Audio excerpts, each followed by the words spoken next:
2020 has been an insane year for chess, starting with PogChamps 1 and 2 over on Twitch, Hikaru signing with an esports organization, a boom of online tournaments, The Queen's Gambit on Netflix, and now MrBeast is playing chess.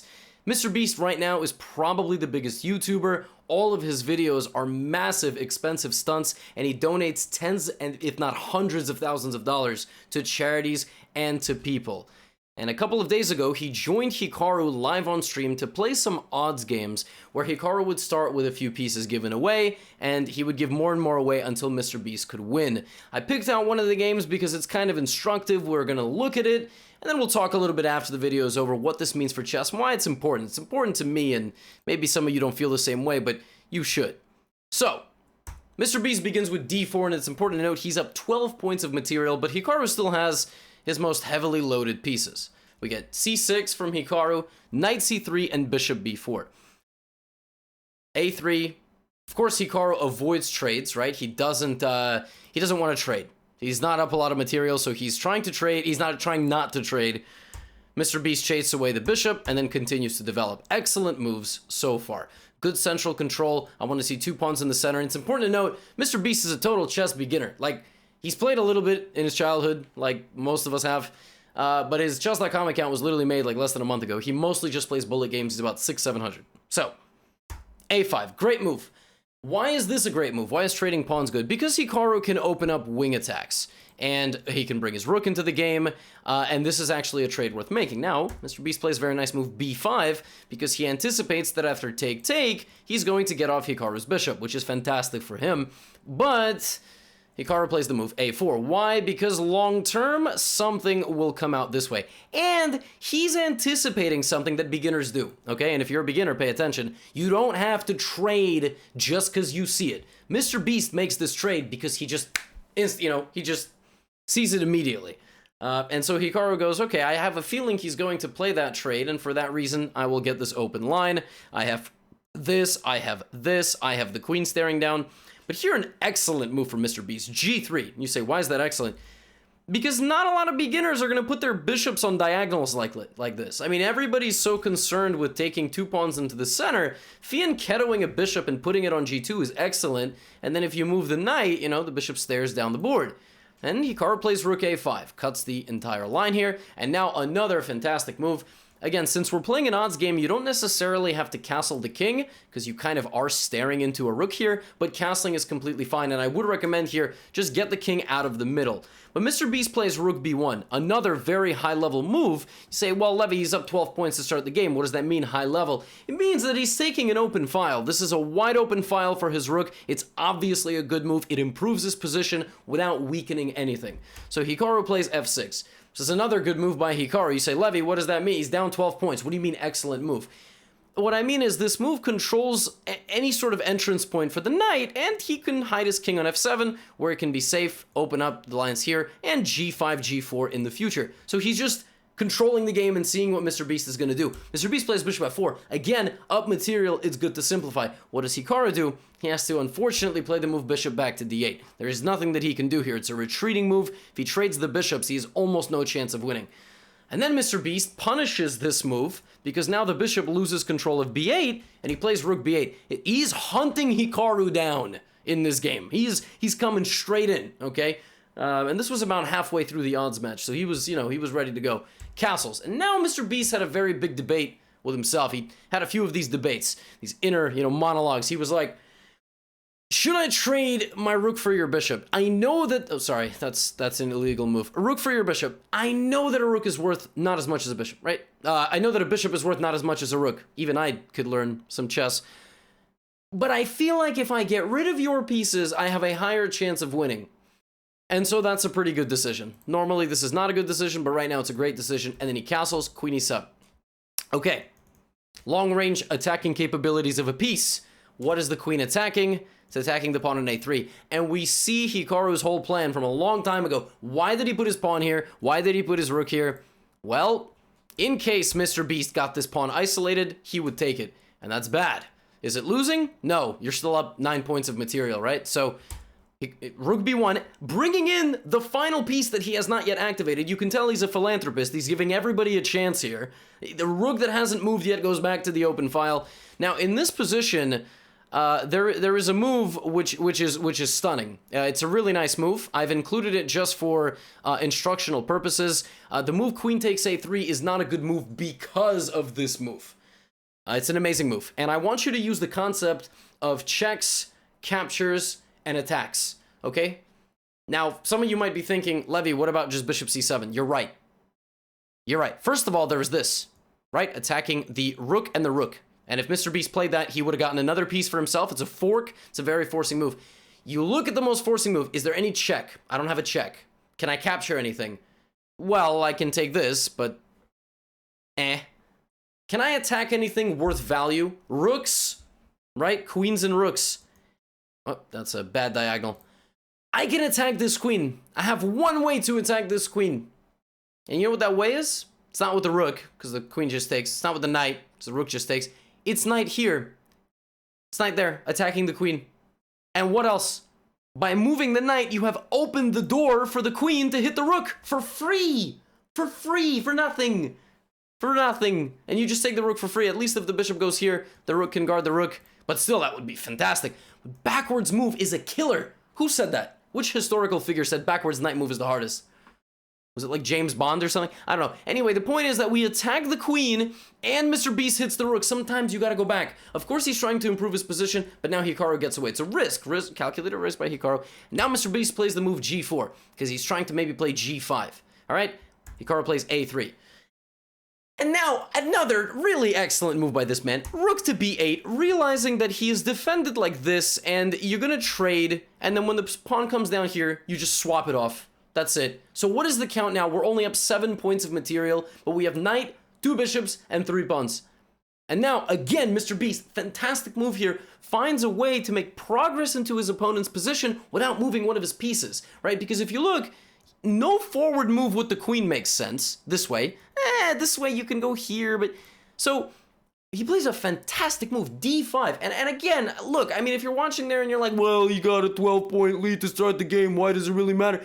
Because this is instructive. You can make progress into your opponent's position with pawn breaks. If Hikaru takes here, he's busted because this, and the only way he's going to save that is with this, right? So, he's going to have to lose at least his queen in a trade, and then he's never going to have a chance of winning.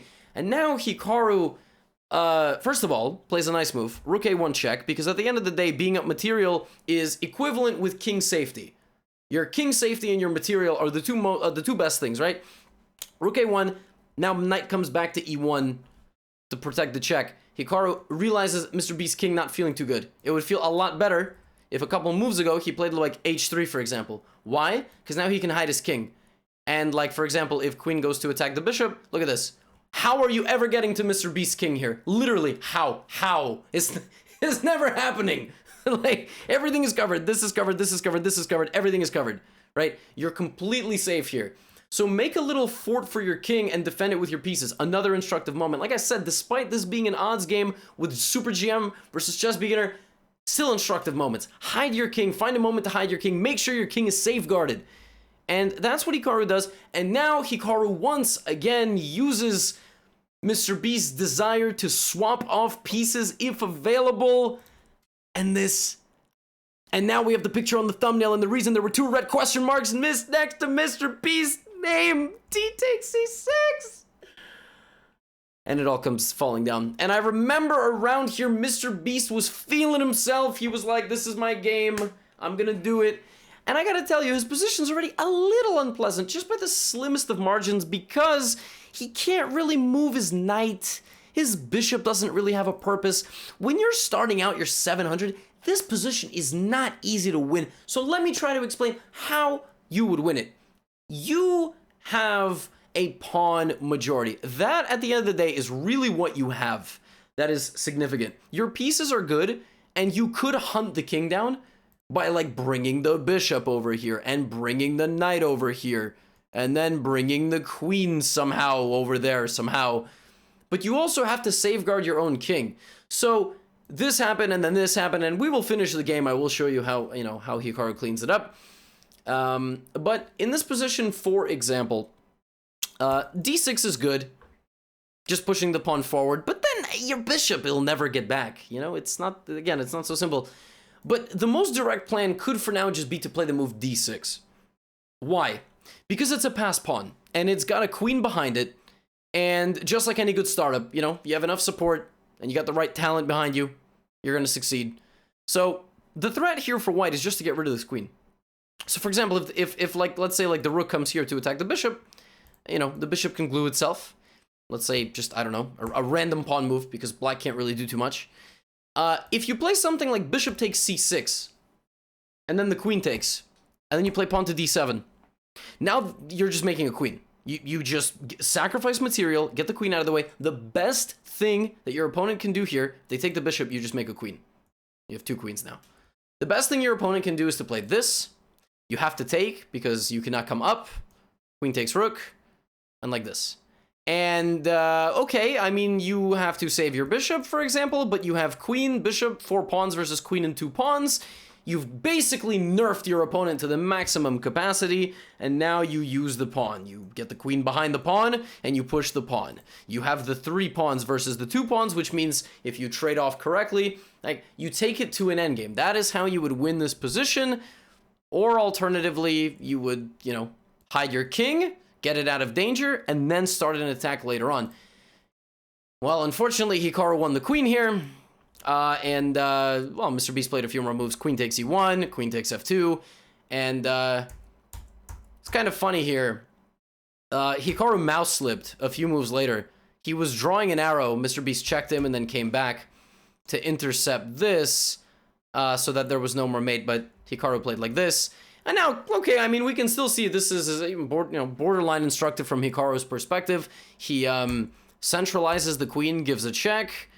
And MrBeast has one asset in this position, and it's this pawn. So he plays queen c3, and he wins it. If MrBeast had maintained the vision here with the bishop, it would have been a little bit better. But the way you would win this with black, let's say, you know, bishop to f3, is you would need to bring the king. If I told you right now that black could not move this king, it would basically be impossible to win. Because MrBeast has a very nice fortress where everything is protected. That pawn is protected. He can just play you know, for the rest of the game. So the way you would win this with black is maybe play a pawn move, for example, to just create this kind of blockade with the queen, not letting the pawn move forward, and then bring the king here. Stop the pawn, bring the queen in, bring the king in on the dark squares, and you'll actually see how Hikaru does that this game. He isolates all of Beast's weaknesses, and then finally he brings the king. And since white has the light squared kind of, you know, color complex, it's very easy for Hikaru to just win the game on the dark squares. And here MrBeast resigned. But this would have been instructive even if the pawns had not been lost.